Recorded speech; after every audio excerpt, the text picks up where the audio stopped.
How's things been? I'm just here looking through your fade. The sides actually seem to be very nicely done. The only thing I can say, obviously, you're working with thick hair, which is going to make the shadows way more visible to the eye, right?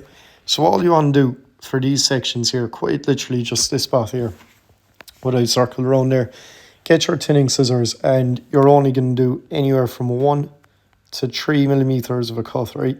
You're not going to want to go any deeper, because any deeper you go, it can end up going that small bit too deep, causing gaps in the haircut, or just going in too deep and taking chunks out altogether, having to bring the fade up even higher. And then, of course, you have to worry about the roundness of the head and stuff, so you don't want to do that. Always play it safe, check in the mirror. If you still need to go a small bit deeper, go over it one more time and work in these like sections, I'd say. So you're not going to take the scissors and do this whole section at once. You're going to focus on one spot. So you're going to section out the side. You're going to take this as section 1. Then you're going to have your next one. That's going to be section 2. And your next one, which is going to be section 3. And it's just going to be easier to follow when looking at the mirror, to be able to point out like, oh yeah, section 1, a shadow here. Put scissors up to it, and you're like, I need to go over this one more time. It'll just make it a small bit easier when you're detailing. Tops cut through very nice. So you've got the squareness, obviously, square layers up the top. The only thing is, when you come here, I can see that there's a small bit of disconnection from the top to the actual fringe, right? It's fine to leave disconnection. There's nothing wrong with it. It just means that the hairs are shorter here and a small bit longer here. That's fine.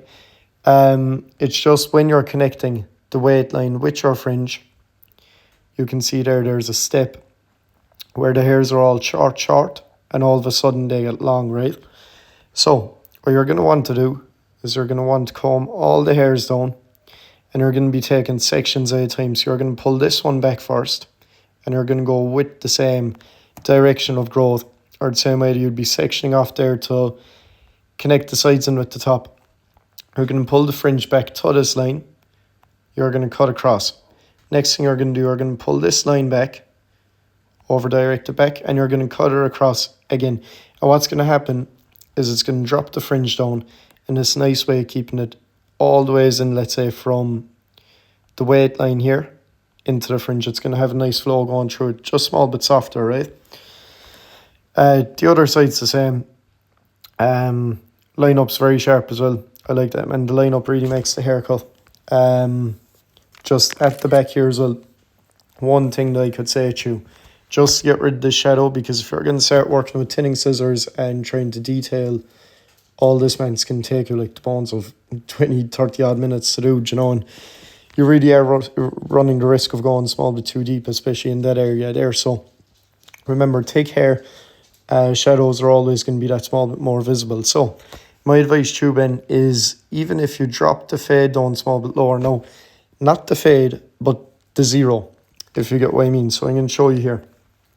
Let's say what you've done here is 0, 0.5 to 1, 1.5 to 2, right? But what if you done this instead? Rather than having it so compact in this small area of space here, you stretch the fade out a small bit more. No, it's still going to be short. The client's hardly going to notice the difference. And what you do is you actually bring the 0 down a small bit lower, let's say down here. Then you have this much of a stretch between your 0 and your 1. And by the time you come up to the occipital bone, you're up your 1.5 again, right? But you have this bigger stretch to do the actual fading. Look how much more space we have now. So it just gives more space and more of an area for the contrast to actually go from the skin tone into the darker hairs, right? Into thickness. So give that a go for next time. If you want to just drop the fade down small bit lower, like I said, 0, and still work up to here and keep your crown section heavy, but just give away more space for the fade, stretch it out that small bit more. When the client feels his hair, it's still going to feel short. He's not going to know the difference between it, but it's going to make all the difference when the client looks in the mirror and he's like, oh yeah, there's a way more shape to the haircut. All the shadows are gone. So give it a go. Let me know how it goes as well, right? And if he still wants to keep the 0 high, look, just play around with the number one, really, 1 and the 1.5, and you could do a really big flick with the 0.5 guard at the end. Just try and soften it all out together. Tinning scissors as well, but make sure you don't go too deep in, men, or else you're going to have all these static hairs. They're all going to be shooting all over the place.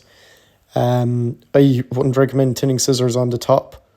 Point cutting would be my technique to get rid of weight, but tinning scissors, definitely, man, you can use them to detail fades. It's going to make all the difference, right?